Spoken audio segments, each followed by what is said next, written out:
Yeah, and some of those things that we're rigid about, we fought for it when it was an innovation. Yeah. We bled, we've got scars that we could show and stories to tell about how we got this thing done in the face of those old stodgy people that didn't want to do anything new. And now we are them.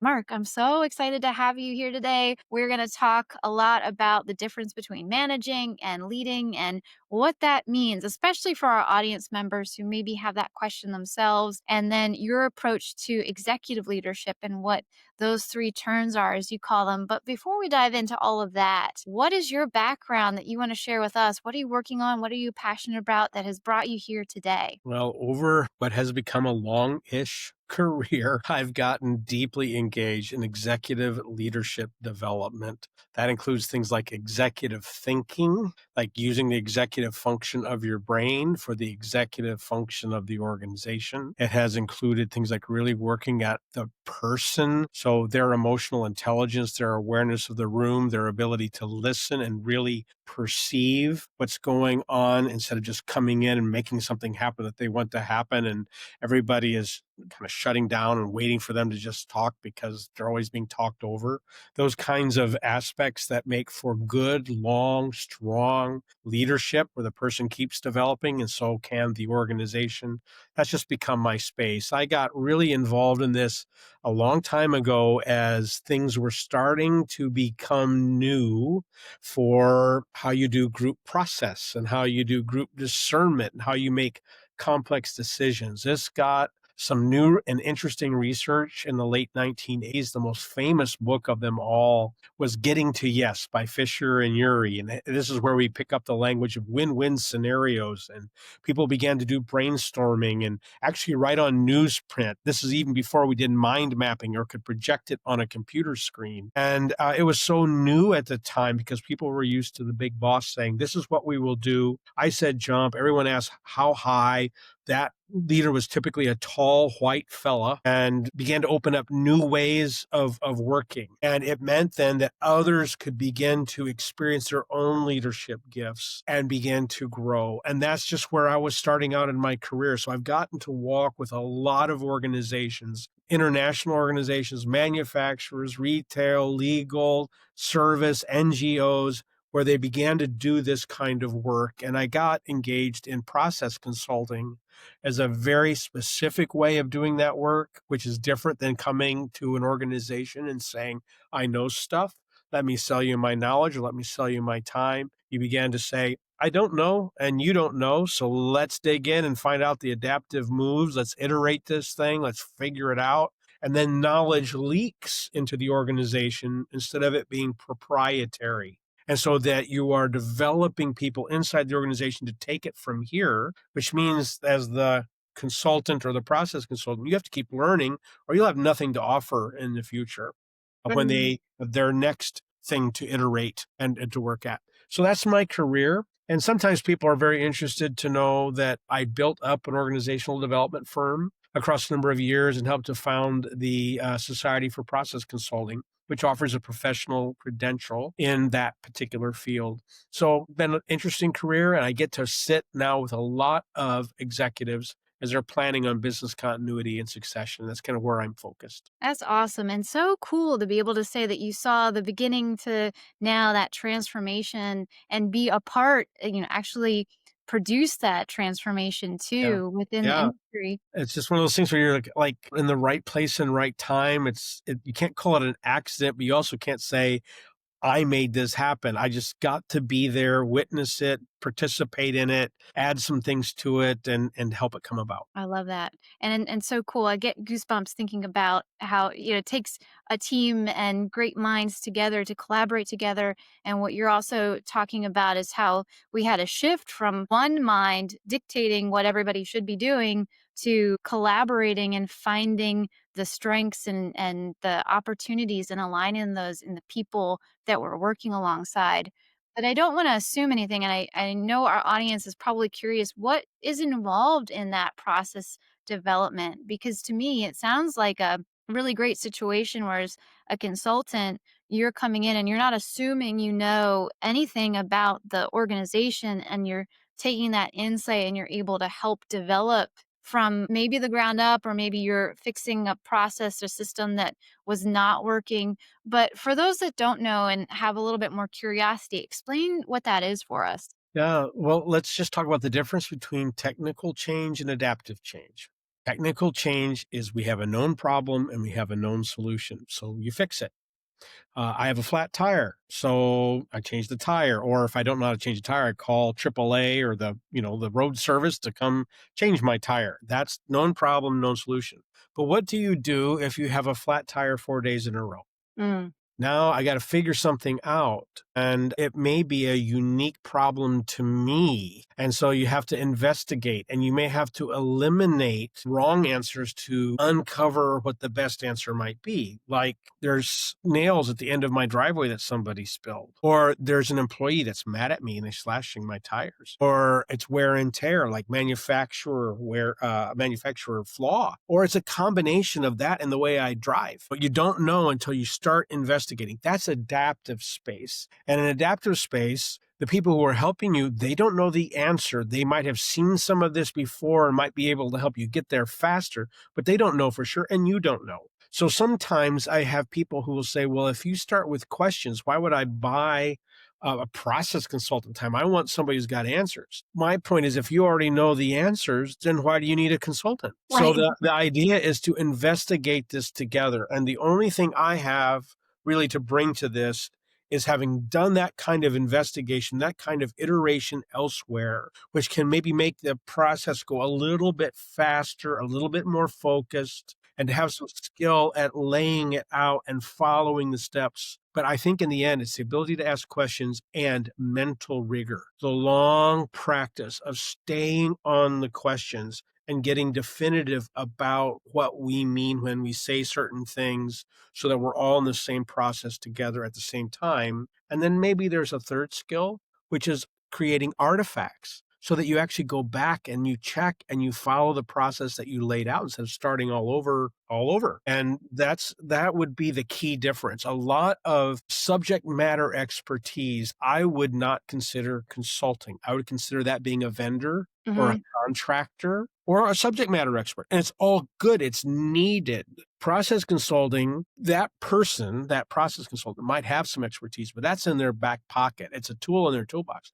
They're coming with questions, eagerness to learn, curiosity, presence, acquired listening skill to work with and walk with the client who's going to learn. They end up listening to the issue or the opportunity together as opposed to somebody, let me listen and then I'll tell you what to do. I don't know what to do. And you don't know. So let's figure it out. I love that. I think about, I worked with consultants probably the last 10 to 15 years, and you just opened up, you've given me an epiphany, opened up my mind and thoughts to the understanding that a lot of those consultants came with a preconceived notion of what they consider to be quote unquote wrong or the problem to fix. Because they haven't done that exploratory work, then they were chasing after something that maybe was a symptom of the problem, but wasn't actually the problem. And I love how you break that down for us. The need for a process to begin with, but then also sticking to your own process in that process and having your standard structure. In some ways, it also sounds very much like agile project management. The Very project much. side is the artifacts and needing to document and have the structure, but then needing the agility perhaps to stay curious and be willing to go in another direction if the insight you're getting is different. It sounds Yeah. like you agree, but I don't want to assume either. Very much so. Agile is a very strong and well practiced expression of process consulting in well, where you've got like technology and software rollouts, and there are other places that Agile is very, very adept at within that. There are other expressions of process consulting. I think of EOS, the entrepreneurial operating system, as one other way where you're creating artifacts over and over again, and you're breaking things down into a process of what's the issue, what is the actual rock then that we're going to really work at, and what are the goals, and then you're checking in along the way. What are we learning? What are we uncovering? What do we have here? And actually, this is where innovations and wonderful disruptive things show up. They don't usually come because we're looking for them. If we did, we'd already have the answer. But when we stop and say, what are we discovering? What are we learning? We often find something that's ancillary. It's right next to it. It's an adjacent thing. And it becomes this wonderful new thing that makes the world better. And it comes because we're adopting a learning posture, a questioning posture, rather than a knowing posture. If we knew the answers, we would already be doing it. And Right. so to pretend that we know already, it's kind of ridiculous when we think about it. And that can be the most frustrating thing when you are chasing after something you already know and you keep talking about it, but you don't actually get to any action. And it's almost like a something that's stalling you, but you're talking about that idea of allowing ourselves to not know and being okay with that. I feel like, I've talked about this in a couple of episodes before with guests where we have to be okay as leaders with not knowing everything and being open to that. So how do you tap into that mindset if you're that type of person who feels like the pressure's on, I have to have all the answers? Yeah. Well, you're sitting right on the whole wonderful territory geography of wisdom when Mm, you start with not knowing as opposed to knowing. The cultural pressure on us and the everyday, it seems like all the time, visual evidence in the media is people who are trading on knowing or pretending that they know and speaking ever more strongly about what they know and how smart they are. And there's this big drive to be a performer. So mm, even if your personality is naturally inquisitive, that kind of gets shot down a bit because you're supposed to know. And people step into leadership roles believing that they still must perform. But the only reason they got recognized is it was some kind of leadership capacity is because they learned something along the way. They mastered an expertise. And then to shut that off for the last two-thirds of your career and pretend that you know things instead of continuing to be a student is a surefire way to maybe have the same career 4 years at a time in 10 different places, as opposed to growing in the enterprise that you're running or that you're responsible for. So the pressure is huge to pretend that you know. But all the evidence is we don't. If I have time, I'll just give you one quick illustration. yeah, There please. the social scientists, and I'm sorry I can't quote this specific study, but I've come across it a number of places. The social scientists are telling us that when we think we know what another person is thinking, we would not make the major leagues in baseball. So our batting average for guessing accurately what another person is thinking is pretty horrific. So when we say, "Oh, I know what you think," or I assume this is what they think, or they must be thinking, we're wrong more than we're right. Mm, So just imagine what happens when we start with an assumption that I don't know what you're thinking. I don't know. So I'm going to ask, what are you thinking? How do you feel about this? With sincere curiosity to know, because I assume I don't. And every now and then, well, what I would have guessed, I'm right. But if I start with, I don't know, just in how I communicate with people, I will get better, higher quality feedback. I will develop trust. Yeah, my conversations will take a little more time, but they'll be accurate. We won't have to have them 2 and 3 and 4 times to finally come to a common understanding. So that would be just a very profound example of the switch and the benefits of starting from, I probably don't know. Tell me more. yeah. Oh, I love that question. Tell me more. I love Mhm. to use that with guests too, because you're right. We can't know what's going on in someone's head. And I was actually talking about this with my team recently. And I didn't even bring this up. I was really proud. One of the managers on the team brought up the idea, the understanding that we and our clients don't all use the same language. And internally, we might not all be using the same language with our team too. And we can't assume that we know what the other person is thinking. We also can't assume that they understand what we're saying. And so, how do we ask questions? How do we clarify and redefine or define what we're saying to come to understanding and to be aligned? And I feel like what you're talking about is also helpful in aligning teams together with that greater understanding of not just our thoughts but where we're going as a company and helping individuals grasp that too. So along those same lines, when you're working with companies and you're helping them develop that, how do you work with individuals to then work with the group and help the group to realign, or maybe they've never even been aligned. So how do you get them to align together? Yeah. Well, there's a little bit of a difference if I'm talking and working directly with a specific person where they're saying, here's what I am noticing that I could improve or I want to do better, or working with a team of people. And sometimes, of course, you're working with both at the same time. What I'd like to suggest is that a leader within an organization, particularly if they're in the C suite, is at an intersection. The intersection is the organization's capacity and their human capacity. And so those will benefit each other or they're going to harm each other. So the capacity of these leaders is going to influence the capacity of the organization. So if they're saying we're limited, we're knowers, we don't want to learn, can't pretend that I have to pretend that I know when I don't. Now that's going to limit the organization's ability to grow. If we start with the organization and the organization is limited and it's stodgy and it's not growing, it's going to limit these leaders' ability to grow. And they're probably going to bleed off and go to other organizations if they're talented, creative, whole people. So this intersection is a place where you can begin to say, let's look at the person's growth. And now let's look at the organization's growth. Let's work at these in interface. And when you're working at the organizational level, you're going to use process style questions like, why does this matter at all? Why is it even important? Okay, now who's going to play what role? And I could go really geeky on this and get deep down into the process design, but you're going to be very specific about who's playing what role so people really know what their role is. And then what's the criteria for success? And when we use these fancy words like group or company or people or team, what do we mean when we say these words? What does it actually mean for us for the purpose of this process?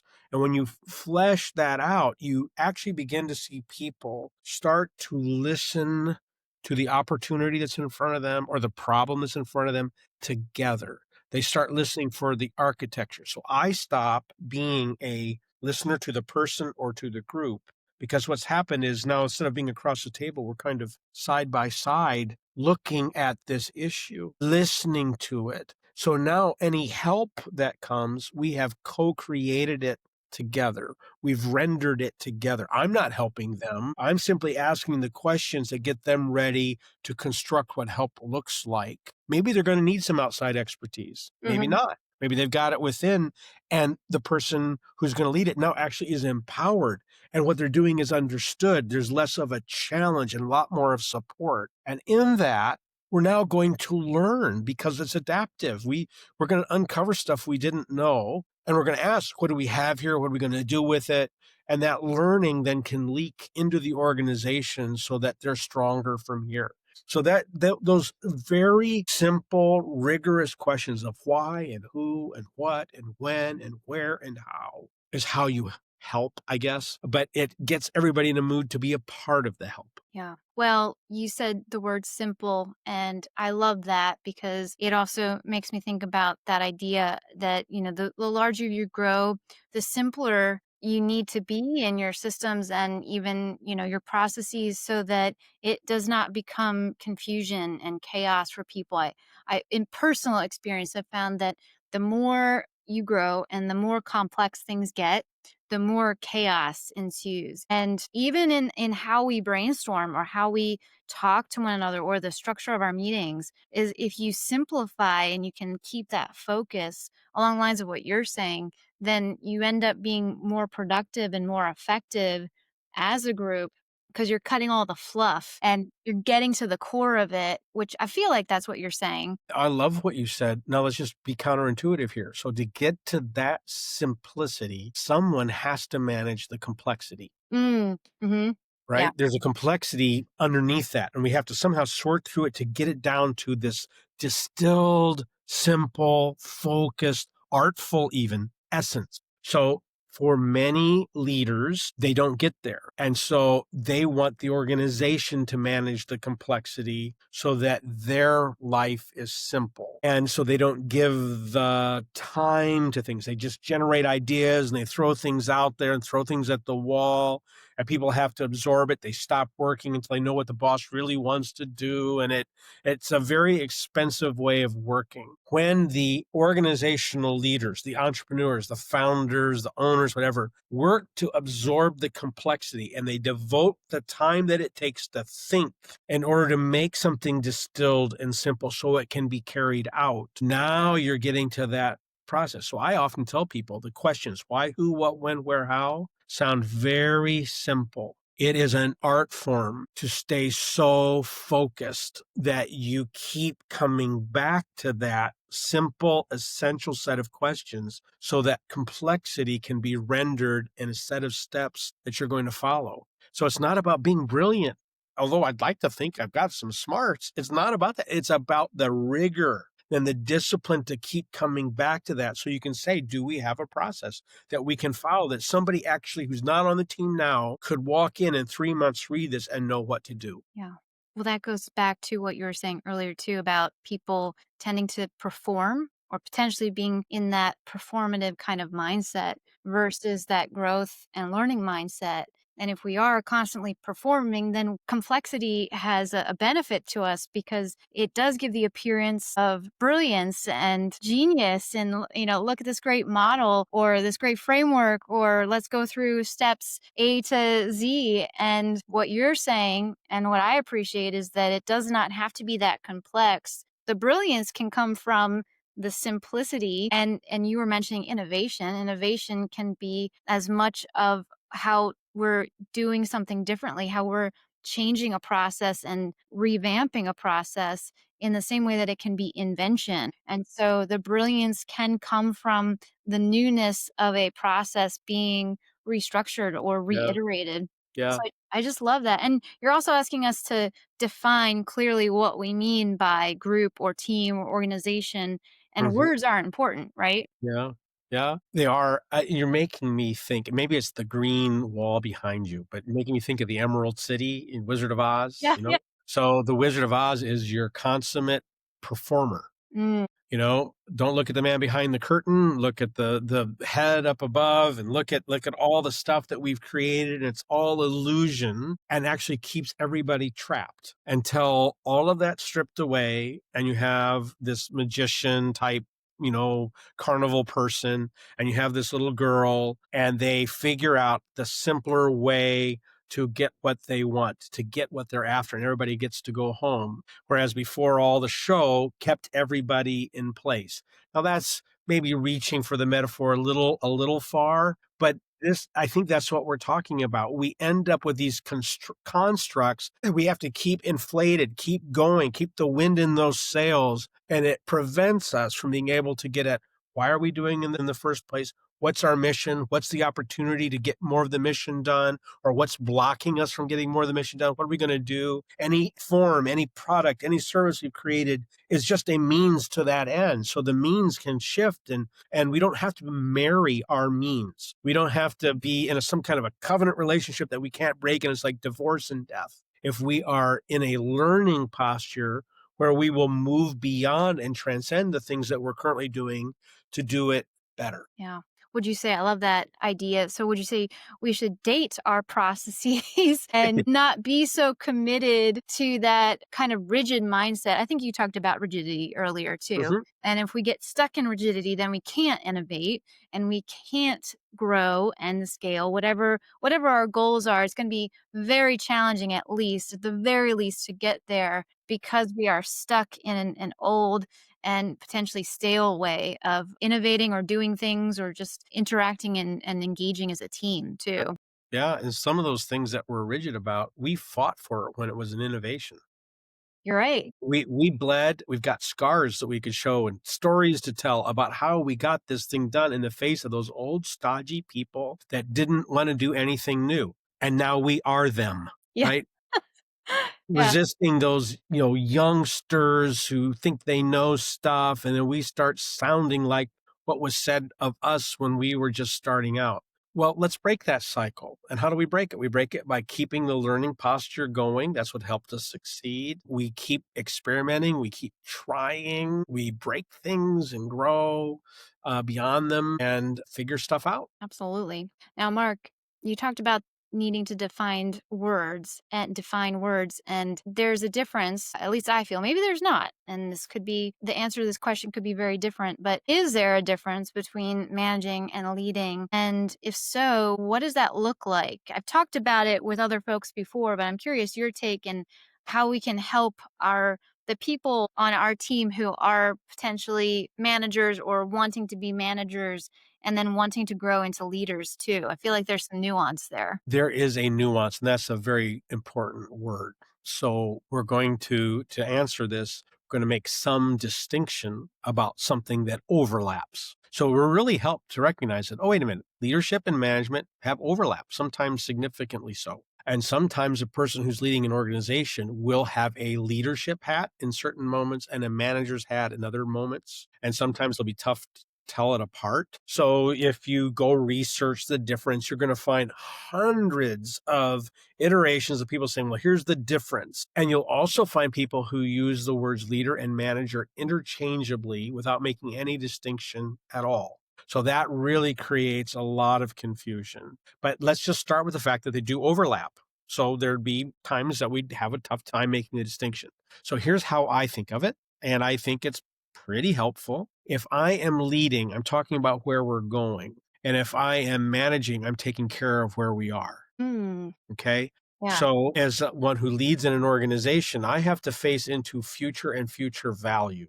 Like, if we just try to do exactly what we're doing now, we'll lose purchasing power every year. And within 3 or 4 years, we're going to have to do layoffs. We're going to find that, the market isn't liking our services. Other people have caught up to the innovations that we've done, and we're just going to languish. We're just going to, we'll manage the thing well to death. Mhm. In order to have more to do and something future to do, we have to figure out what's next. And I love to invite people, if they want to know the difference between leading and managing, to go look at the Fortune 25 from 20 years ago and look at the Fortune 20. There is an enormous changeover in those organizations. Let's just take like Sears and Roebuck as an example. Gone, right? A lot of other larger stores. And I think it won't be very long before we're going to see groups like Walgreens and CVS really hurting and no longer dominating in their marketplaces because there's been so much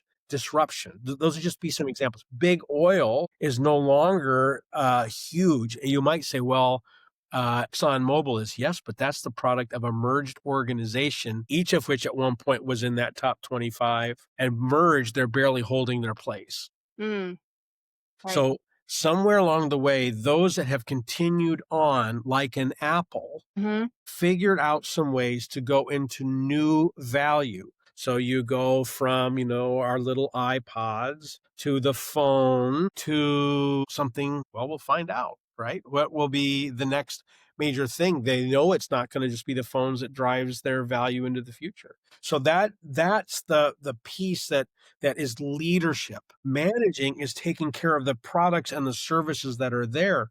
Will you lead as you manage? Will you lead your teams? Oh, yes, you certainly will, but you're going to be working with what exists, trying to maximize the value. So I can almost like face whichever direction to you looks like the future.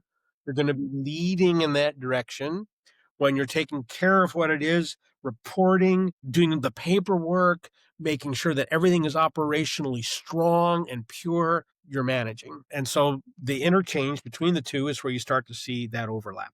I hope that's at least somewhat helpful. That is great, Mark, and I'm gonna actually take that and kind of teach that and train that with my management team as they're growing into leaders because you have explained something in a we'll go back to that word simple, in a simple and very effective and powerful way to help people differentiate and understand the nuance of what it means and how we can be two things at the same time. Because I think sometimes we struggle with, well, is it bad to be just a manager? And you're never just anything, right? and being able to understand the different situations that you might be in might call for different kinds of leadership too, or different types of management. And it's okay to be adaptable. And there's that, other word, adaptable or agile in your approach. That'll keep us sharp, I think, right? And with all the changes that are happening external to us or even internal. Yeah. The folks who know this well, like who really understand this, make strong executive leaders because as an executive, they know that they're sitting in that overlapping space and they may have one that they prefer that is kind of like first for them. That they can see what has to happen to make things more operationally efficient more readily than what's the entrepreneurial next thing we should do. And you have others who are able to envision what could come next. They see these connections and let's go try this thing. But they have deep respect for what it means to be operationally strong. And so they're going to do what they can to make sure that the organization has deep respect for both of those and will expect that other managers and leaders will grow into that also. So you end up telling someone who's really like, let's say they're strong with management and they're coming, they're saying, here's a problem. Fine. You've told me what the problem is, but you haven't shown me what the solution is. So come back when you've got 3 options that you've researched and you have a recommendation for which option should be first. Not just to operate this well, but to move us into the future and toward our goals, right? Or someone's coming saying, I've got 5 ideas. I was at this conference. We could do this, we could do that, we could do this, we could do that. Wonderful. Move that into how we could operate it. Hmm. Get the team around you to do that. So you don't just have this, that's for other people to do. If it's for other people to do, get them together, put it together, show us how it will help us move toward our goals. So you pay attention to both sides of that doorway, even if you're stronger in one than in the other.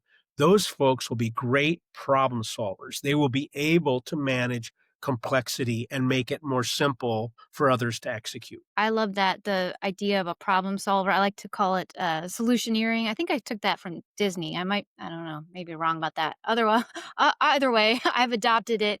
And I love that mindset too, because you have to think big picture in some ways as a leader, right? But at the same time, you have to be willing to roll up your sleeves and figure out the system, the nitty gritty, the process. And sometimes that takes you diving in and being willing to do that work and come up with the solution. It's not enough to just bring a problem to the table, right? Right. Or to embrace the work that other people are doing and elevate it and promote it instead of claiming it as your own. Like you gather the brains and the brawn to tackle it instead of trying to do it yourself, to be the only knower, to be the only brilliant person, whatever. You foster it because once you're at an executive level, you are not the expert in the room. In fact, you're often not the expert in the area where you were the expert. So let's say, because your background's marketing, digital marketing. Now, let's say you're running a whole company, responsible for the whole P&L. You can't go to all the marketing meetings anymore. You can't read all the trade journals anymore. You have to become an expert on this specific business, but you can't be the best marketer in the whole place forever because you're now responsible for the whole ecosystem of a thing, not just one aspect of it. So you kind of lose that spot of being the brilliant person in your field. And you've got to elevate others if you're going to tackle some of the big problems in front of you. Exactly. Oh, I love how you put that, Mark. Yeah, that's spot on. You're so right. Well, that makes me then question the 3 turns that you're talking about of executive leadership. And tell me more about that, because is that what we're talking about here too? Feels like a I good think so. segue. Yeah, that's a great follow-up question. So there are a variety of ways you can map out how a career runs. So one that I found very beneficial, I didn't invent it, but I found ways to talk about it that I think have been distinctive, is that an executive leader's career is going to have 3 turns. A life might have 3 turns. The Hindus would tell us there are 4 because the 4th turn is preparing for your death, dying in peace, dying with right relationships. But if we talk about the life part through 3 turns, the average worker, employee, is going to spend their career in turn 1 only. They're going to be, let's call them an artisan. They're going to be very good at what they do: customer service, carpentry, roofing, truck driving, caseworker stuff. This is what they're very good, very excellent. They don't make mistakes. They've gotten better and better and better, and they need to be paid well because you don't want to lose that kind of talent. That's where most people will have their entire career. One study I read said about 86% of people will stay in that spot, their trade. Well, in that case, what they're learning to lead turn one is to manage themselves, to figure out what they enjoy doing, what they do well, to develop their character while they're developing their work ethic, all of this, and they'll become a very desirable employee as a result. In that group, there are some who'll be invited to take a second turn to lead an organization. They're trusted. They've had some aptitude. People that they've worked with have responded to them in some way. So now will you lead this project? Will you lead this corporation? Will you lead this division? Get P&L responsibility. Well, now you're responsible to lead the organization and to lead people. You keep working at leading yourself. That doesn't go away, but now you're responsible for the people and the organization. And you can almost picture the turn because in that first turn, I am growing. I like to use the analogy of I'm deepening. I am getting more grounded. I have more wisdom for this role, but it's like a vertical kind of growth. But when I go into turn two, I am now going horizontal. Mhm. I am responsible for the whole of this organization, even where I don't have expertise. I succeeded in turn one because I learned. I will succeed in turn two because I keep learning, because I assume I don't know. You're the expert in marketing. Why would I try to be? You're the expert in research and development and engineering. Why would I try to be? Let's bring that together. I'm getting better and better at convening in turn two. Folks who have a long career at that become a bit of like an artist now, not just an artisan. They have a vision that they're helping others bring about. And I love the analogy because, like, an artist who's doing a public display will often have a lot of budding artists helping them install the thing. They have a vision for what it could look like, but to erect a great big metal sculpture, you need a team. You need people to get this vision into play. Now, if they've done this well and strong, they are going to be able to go into the third turn, what we call like a maestro type of leadership, where they are composing and they are helping to develop the artistry of others, like successors Mhm. would be stepping in. And in that third turn, you're kind of returning to an entrepreneurial moment because you are very focused on future value Mhm. and helping successors get slingshotted toward it instead of erecting obstacles that prevent them from getting there. And you can work at this all throughout your career, but it really starts to become a wake up call when you're doing, let's say you're, 55 years old, you've been in your role for 15 or 18 years and you've really built the company up, you've got a great team. Now you're in your next round of strategic planning and you start to have an oh my goodness moment because you recognize that when this thing goes live, A, it's not for you to lead, or B, you're going to be retired, or C, in order to do this, you have to have a whole new round of investment. And that means an investment banker or a PE firm or whatever is going to come in, or you're going to have to sell to your employees, or you're not going to have enough capital to make this next round. And so you're going to have to give way to others just as others once gave way to you. And to do that well, to orchestrate that, is what we talk about as the third. Oh, I love that, Mark. And you summarized that so beautifully. It seems very transformative and something to look forward to as a leader and one in that position. And all that said, it makes me hunger for more. I wish we had even more time to chat. I want to make sure that people have a chance to connect with you too. Where would you like them to find you online? Well, just your comment here, I love being a repeat guest because that means there's stuff to talk through because it Good. may be an idea. So at some point it was like, let's dig into this and actually advance some of your thinking for your audience with what you're doing. I'd love to do that. I would love that too. I The simplest way to get access to what I'm working at and where we go is just to go to marklvincent.com. I've had my career, build up a company, sold my stake in it. Was fortunate to be a part of founding what is the Society for Process Consulting, which is just great to see that thing flourish and where that's going. But out of that, now I am doing executive advising. I'm sitting down with people who are moving from that second into that third turn. That's my client base. And if you want to know more about that, marklvincent.com will show the way, and you can see some of what I've written and the kind of people I'm working with. Thank you so much, Mark. You've already kind of demonstrated the way for us now, and I feel so inspired already. I still have those goosebumps from earlier because I feel like we got a master class at what all of that can look like. So I hope for our audience that they will connect with you. I would love to have you back on and we can Oh, that'd be great. dive in, dig a little bit deeper for sure. So thank you so much for being my guest, and thank you to our audiences too for tuning in to another episode of Bad Bosses, Great Leaders. Until the next one, we'll see you then. Mark.